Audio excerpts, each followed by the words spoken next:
Greetings, film fanatics. Filmholmes here, and welcome to another rendition of Too Many Movies.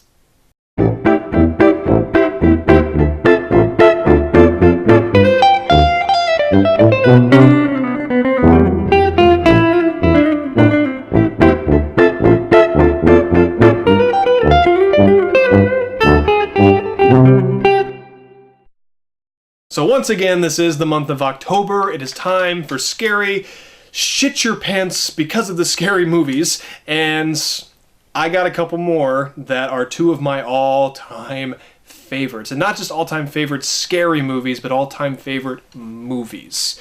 Now I'm going to go ahead and say this. In this particular franchise, there are 4 movies. To me, there are only 2. There's a third one and a fourth one that had the very clever title of Resurrection. Fuck both those movies. I love the ending in the third one, minus that. Fuck that movie. Alien Resurrection. Love Joss Whedon as a writer. I'm not blaming him for it, but fuck that movie. The first 2 is where the party's at. And it's the only 2 in this franchise that I will give credit for. It's the only 2 that I recognize, and the only 2 in my collection. I don't want 3 or 4 touching any of my other movies, especially the first 2. Now, the first one is more of a scary movie, a thriller movie, you know, where the second one is a lot more of an action movie with horror elements. But you cannot talk about one without the other. And I can't wait to talk about it. So, because it's still, you know, Halloween month, I'm going to talk about 2 more of my favorite scary movies, Alien and Aliens. Let's, of course, start with Alien.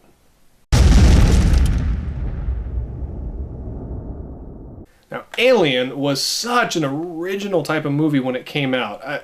I mean, Ridley Scott, of course, directed it, and who wrote it? Dan O'Bannon. I never knew that, but thank you, Dan O'Bannon. You are awesome. But the first Alien movie is just... I mean, we had seen a lot of sci-fi before, you know, and this is around the time of, like, Star Wars and stuff like that, but to have, you know, just one alien creature in space be able to take out an entire ship of humans, you know, that was pretty cool, and everything about this movie is just perfect. I can't even think of any flaws. But the story in it is basically this. I believe they're miners, I always forget, from Earth who are on like a 80-year mission. I don't know. They're gone for a few years to go mining. There's a distress beacon, and they decide to go to it.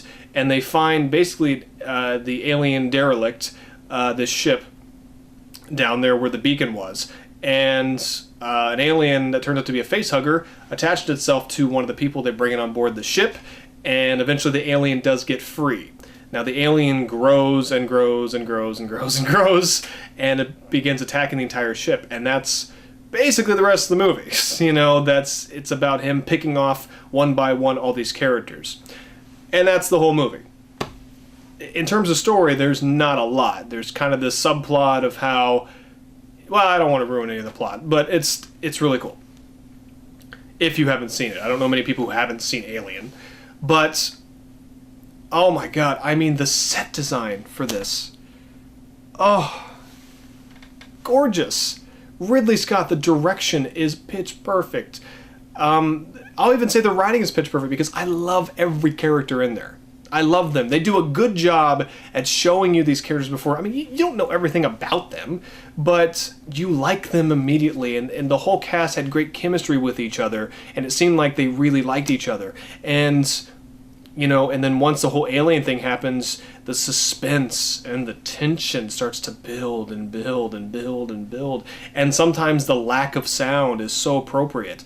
And then when there is music, it's just great suspenseful music, so well put together and fits the film wonderfully. But the set design, how the ship looks, the shots of space, all that stuff, the alien looks great. It still scares the shit out of me every time I see it. It's a terrifying alien. I wouldn't want to be caught in an elevator with that thing, or anywhere. I wouldn't want to be caught in a huge warehouse with that thing, because you're gonna die. You know, that thing is pissed off, and it's gonna kill everybody. But why is this such a phenomenal film? And I think it's one of the greatest films ever made, and one of the best films of the last 50, 60 years. Because maybe the story wasn't so original, but to me it was. I can't think of a movie that was like Alien before Alien. Yeah, I'm sure there was one, but I can't think of one. But it did, I mean, it had that great tagline, "In space, no one can hear you scream." And watch the trailer sometime, because I've grown to appreciate the theatrical trailer. It is awesome. One of the greatest film trailers ever put out there. Will make you want to watch the movie if you haven't watched the movie. Is the theatrical trailer on here? No, of course not. Why did they stop putting the theatrical trailers on the Blu-rays? They'll put them on the DVDs, but not the Blu-rays. That's bullshit. But, oh, and before I forget, I have the Blu-ray copies of these. I have the DVD copy of this too, but it's just of the theatrical. You need to get the director's cut of this. It doesn't add a lot more, but what it does add, I get why they cut it out. The theatrical version is near perfect.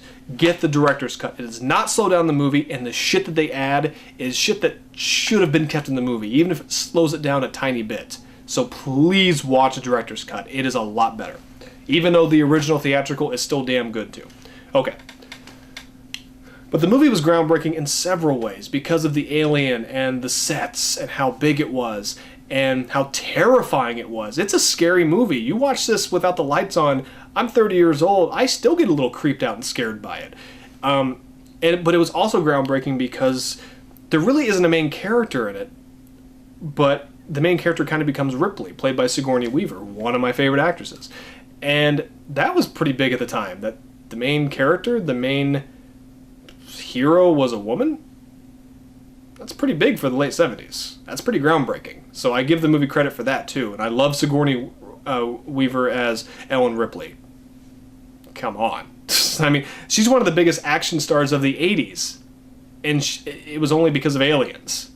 That's pretty kick-ass. Now, she's not really an action star in this, but she does kick a little bit of ass. And I love the ending. I love the final fight with the alien. You know, I love how the alien picks off certain members. I love the death scenes. It's not overly gory. It's just terrifying. And Alien is just one of the greatest movies ever made and one of my all-time favorite movies. And I'll go ahead and say this. Aliens, for the longest time, I loved it so much more than Alien, but as the years go on, I think I like the first Alien even more. And it's not shitting on Aliens. I just think in terms of a film, Alien is much more original and deserves my respect as me liking it more, you know? So, anyway, please see it if you haven't seen it. It is delicious. You just want to gobble it up after you watch it just because it's that good. But no surprise, Alien, 5 out of 5. You got to give it that. You have to. If you haven't seen it, go watch the trailer first and then go watch it. But even though it didn't need any sequels, it did get one, and it was not done by Ridley Scott. It was done by one James Cameron when he was a filmmaker. And it was a movie that really nobody wanted, but James Cameron wrote the scripts and ended up directing it, and that, of course, was Aliens. Let's talk about it.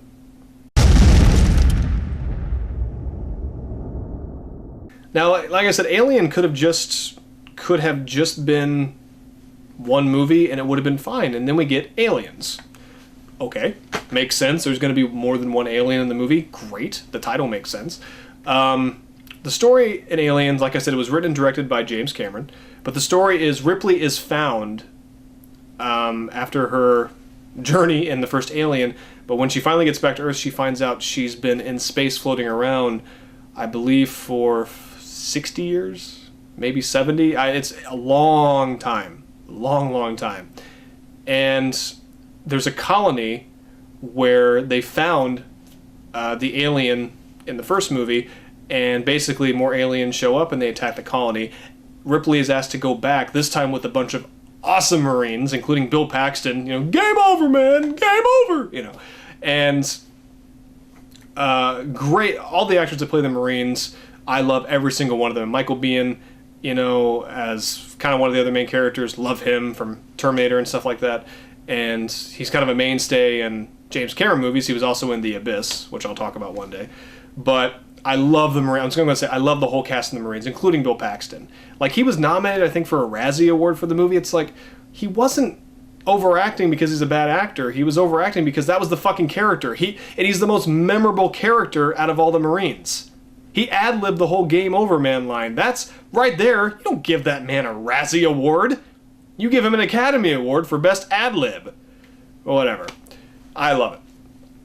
But Ripley agrees to go with them finally to kind of face her fears. And then from there, it's action, it's suspense, it's scary shit, it's aliens, it's everything just wrapped into one. The great sets are back, but now it's even bigger. You know, the ships, the models, when they make it to the planet and that place. Oh my god, this movie is so big and so massive and so fucking good. It is so good. And Sigourney Weaver gets much more to do because she is the main character this time. And she was nominated for an Academy Award for Best Actress. Well deserved. But that rarely happens even nowadays for sci-fi movies. That was huge. That's how big this movie was. James Cameron wrote a near-perfect script from beginning to end. It is almost flawless, like the first Alien. And I think it surprised a lot of people because it was a sequel that nobody really wanted, from my understanding. I wasn't alive then. But I could see why. I wouldn't have cared about getting a sequel to Alien. What will you do? You know? Well, James Cameron found what to do. And, I mean, the music in it's great. But again, they take all the good shit from Alien, where silence, you know, can be used instead of music. And the suspense. And I keep using that word so much, but you have to in these scary movies. Sorry. But the suspense, it gets you to a point where you're like, and then finally something happens. And when the aliens show up and there's a shit ton of aliens, we even get to see the Queen. Awesome. We get to see how the aliens reproduce, or are born, basically. And we learn more about them. Ripley gets to have this whole story arc with this young girl that they find on the base, or the place where they go to on that planet. And that little girl, she does a great job. Little Newt, she does a wonderful job. Great child actress. And the whole cast is well cast, even Bill Paxton. The editing is on point and very crisp. James Cameron's direction and writing are crisp. The movie from beginning to end is a frickin' thorough ride. But once again, I have to say, get the Blu-ray, or at least the special edition Blu-ray, or special edition DVD, and watch the special edition. Because it adds a lot of shit that, frankly, I think is extremely necessary. It makes it a tiny bit slow in the beginning, but it is well worth it. The theatrical cut is awesome. Watch the special edition. How many other movies can you say, you know, watch the special editions of them to make them even better? You know? Like, that doesn't happen that much. Apparently with every DC movie, that's what's going to happen. Because with Suicide Squad, they said, oh, we're doing an extended edition. Well, good, you should. And it made Batman v Superman better, but I digress. But Aliens, like, I don't want to divulge too much if you haven't seen these films. You need to. And Aliens technically is a better movie just because it's bigger, it's badder, it's better because it's so huge. You get all these other characters, and you know, more. It's much funnier. You get a lot more comedy because of the Marines. Paul Reiser's in it. He plays this real creepy guy from the company, you know, and that goes along with them.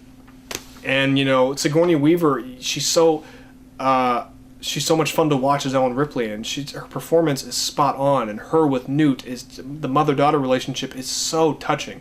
And like I said, the Marines are great, the aliens are so much fun, the fight scenes are awesome, the death scenes are awesomer, you know. I can't think of a bad thing to say about this movie. Now, even though I think Alien is still a better film, because of how original it is, Aliens is the one that I will go to watch first, because it's more fun. It's more fun. That's just how it is, you know? So, but I love both of these movies, and Aliens, easy, 5 out of 5.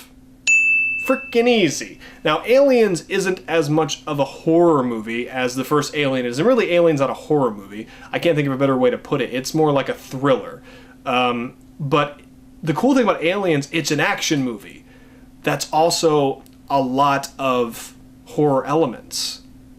And I think that's what the Resident Evil movies were supposed to be, like the games were, but Aliens to me perfected that formula for film. So it has the best of both worlds, which is why it is probably a lot more fun movie, but I still think the first Alien is a better film, but barely. Because I love both these movies equal, and the way Aliens ends, I don't have to think about 3 and 4 because to me it ends the two movies perfectly. Perfectly. Yeah. And there you go. Two of my all-time favorite movies, and Alien and Aliens. And I am going to say this, I've heard that they are making a sequel, and Sigourney Weaver's involved. I think maybe Ridley Scott is, I'm not sure. But they're ignoring Alien 3 and 4. Good start. And they want to give a proper ending to the series, which, frankly, I think Aliens did that in a way, but I'm excited for it. If the original people are on board and the script is top-notch and they don't use a shit ton of CG, and that's the thing too, you know, in Alien and Aliens, like I said when I talked about them, the sets, and you can tell like even the spaceships, they're models, but it's very little. There really wasn't CG back then, you know, there was green screen and shit or blue screen, but the sets, everything is real. All the aliens, they're real aliens, the suits. Why can't we do that nowadays? It still holds up and still looks great. And both these movies are just great. So please watch them if you haven't. But I'm Filmholmes. This was Too Many Movies. Thank you very much for watching. I got a lot more movies I gotta watch, including a lot of scary movies, and I will see you in the next video. Take care.